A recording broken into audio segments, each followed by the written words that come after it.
First and foremost, I think this is matter most for what has been described by Honorable Manzo is something quite gruesome. And I think it is only fair that at this point in time, the country should shelve all other business they have to discuss this matter of abductions and extrajudicial killings. When I called on, the press conference on the 12th of January, I ended by saying that this matter, if left unchecked, can plunge this country into chaos and anarchy, and called for a national dialogue, or indeed a commission of inquiry to inquire into these gruesome murders and be told whether there is a policy. I'm not aware of it. I sit in government.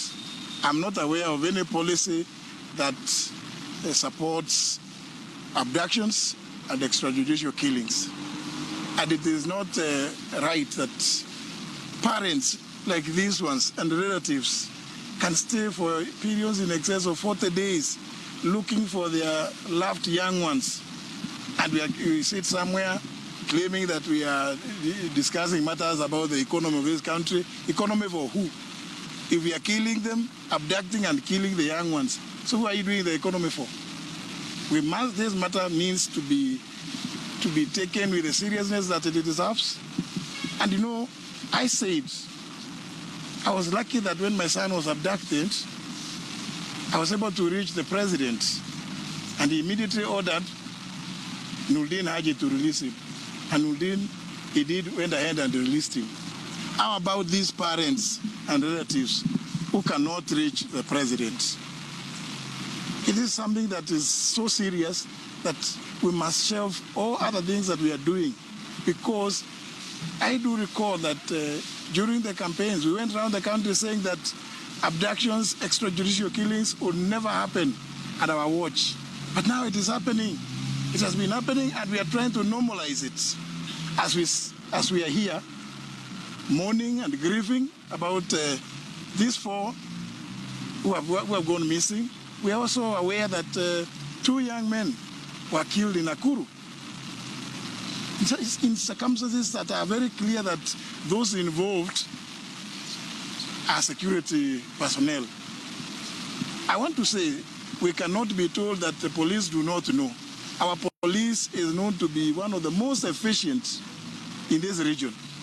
And therefore, if they wanted to crack this matter and bring the culprits to book, it will be a matter of just a few days or hours.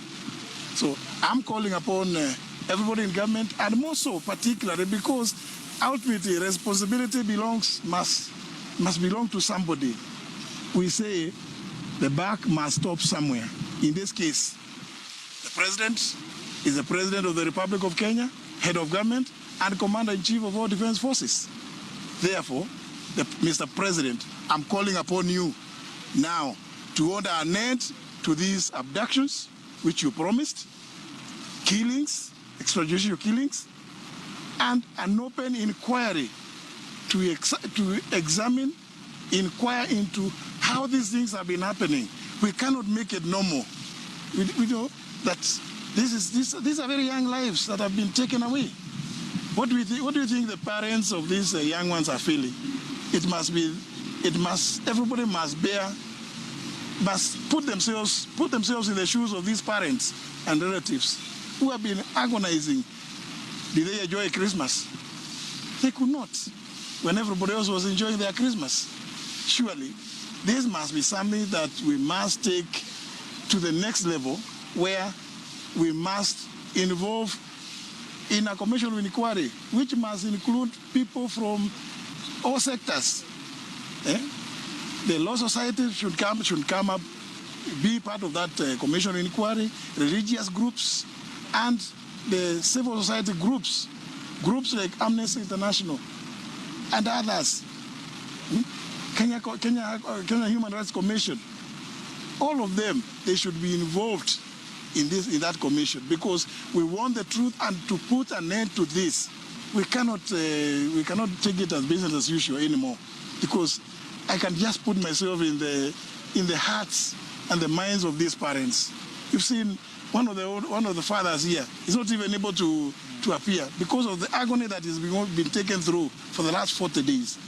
It is not normal. We must now address this matter with finality, with a view to getting to the root cause of these abductions and extrajudicial killings. Thank you. Question to you, CS. Yeah. Before the same comes in, I have a question for you and question to Senator Manzo, who represents the family. For you, this is clearly a government thrust fee to protect its people. A government under whose reign people are disappearing and found dead. You serve in this government, and if you still sit in the government, many years from now, your name will also be mentioned as one person who was in this government. Are you contemplating at any time to resign from government? The second question, you can answer that. Senator Manzo, Senator, previously, yes, as you represent the families, yes, on the dates of the disappearances of these Kenyans, between 17th, 16th, and 18th of December, and the dates where these matters were reported to the police, there's over a week. The police yesterday told the court that these matters were reported to the 26th. yes. Why did it take that long? Yet the period that is allowed before a missing person report is booked at any police station. Let me say the issue of resignation, not resignation, is a signed issue. You know, it suffices that I sit in government and I'm calling on government. I'm calling on government. The head of government is the president. This matter must be discussed. We cannot just say that you are in government or the other. No. Everybody who is involved must come out. And you know, government exists, among other things, to protect their lives and property of the citizens. These are citizens whose lives have been taken at a very young age. I mean, the issue of resignation or not, this is such a signed issue. It suffices that I've made my point, that whoever wants to listen, and you have noticed, I have refused to respond to those signed things about some people, you know, who have been told, sent there to go and say this and this. You know, I'm not going there. This is a very serious matter, you know, and actually it should take the anger of this country, because why are we allowing young boys and girls to be kidnapped, only later to be found killed? Surely, what kind of country are we? And we are pretending to be solving issues in DRC? This is a very serious issue. I mean, the number of people that have died are so many that it should prick the conscience of any right-thinking leader in this country. That's my position.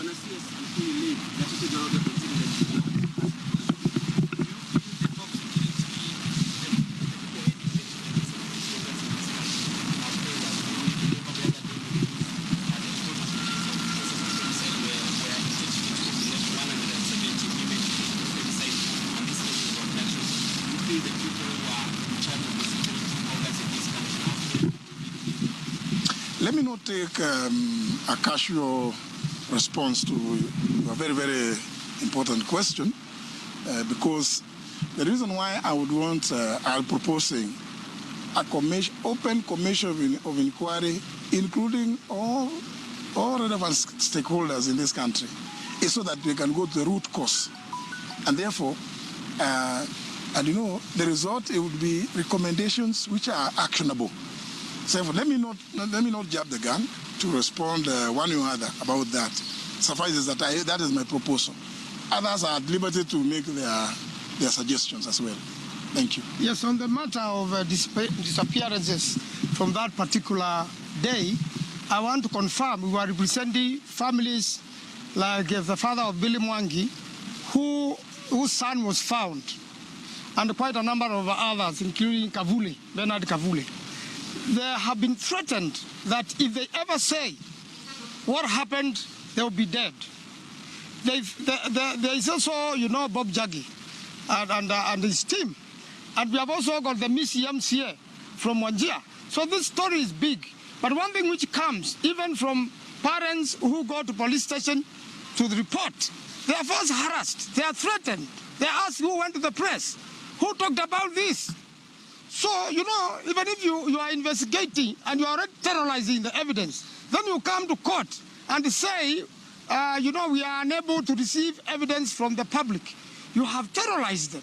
How will they write a statement with you? So I want to agree with a senior citizen and, you know, a cabinet secretary in this country, who is also a very senior lawyer, that we need an urgent public of inquiry, serious one, so that everybody can now feel free to come and talk publicly, so that even the former abducted people can come and talk, so that Gaido can come and say how he was bundled in a pro box in a police station. How then will the IG deny that he has no idea? The investigators should be at current police station finding out who are these police and what communication they had with these wounded people to bundle Gaido in a pro box. So it's also, I also want to call upon Kenyans, those who have evidence that are bold enough, please give it to the police. So when OBs were written, the families were actually mishandled, meaning the police knew very well what they were doing. And unfortunately, this information can only come in a public of inquiry so that everybody heals. We agree, unfortunately, they have been killed. Others have been abducted. And by the way, the young abductees who have come out have said that they felt that at some point they were in a military confinement. That's why the IG has no business with the military. So this story is bigger. We want them to come and tell us, and we want to follow and find out. As they say, in the military confinement was a place they were recovering from the beatings they got from the other building, which is not a police station. So something very illegal is happening in this country. And I really want to ask all Kenyans to be concerned and to ask the president what is happening, because he's the one in charge of security of this country. Let me just close by saying this. I want to make this one appeal, that regardless of your position in society, in government, in the security sector, remember, whatever you are doing, one day you may have to answer for it personally.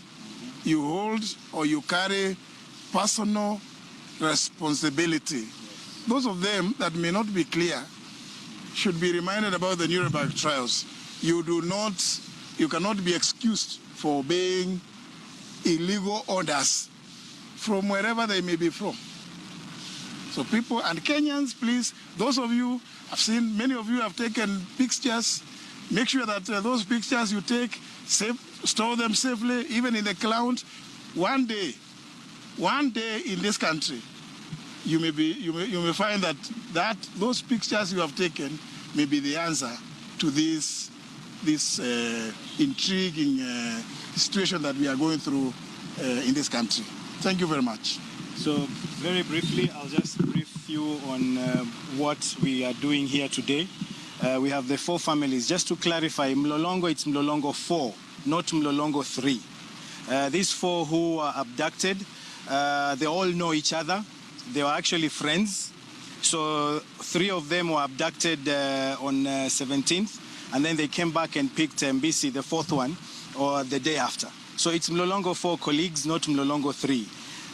2, Justus and Martin, their fingerprints were taken, and of course the message was sent to their rural home. As Wakili has said, that information came to light yesterday. The other 2, we have information that the other 2 might be here. But the morgue attendants have asked us for time because there are very many bodies. So they are trying to locate on those dates those 2 whose features might resemble these other 2 colleagues. But the 4 families are here together.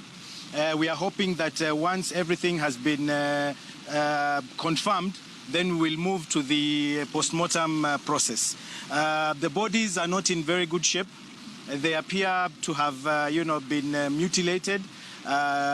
Even you can't really tell from the look on the faces only. You can't really identify who they are. It's the fingerprints and probably the DNA. So tomorrow, hopefully, we will be able to confirm if the other two are also here, but we are working closely with the morgue attendants to help us do that. They've asked us to come back tomorrow. But I echo the sentiments of the leaders who are here, that, you know, we have made killings and disappearances too normal in this country.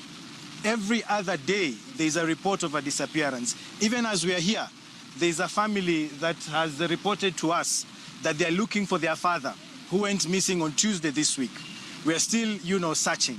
But we are asking Kenyans to speak up, to raise their voices so that we can end this practice of extrajudicial killings and enforced disappearances in our country. And we hope the leaders who are in office, those who are responsible, particularly the security agencies, it can't be normal that armed people in broad daylight using fake number plates are picking our people left, right, and center, and then you tell us you don't know. That cannot be true. If it quacks like a duck, it is a duck. This means these people are operating, most probably, with the authority and permission of those who are in power. So we are asking Kenyans and we are asking those in authority, kindly, let us respect the Constitution, let us respect the laws of the land, and let's put to an end this heinous practice of killings and abductions. Thank you.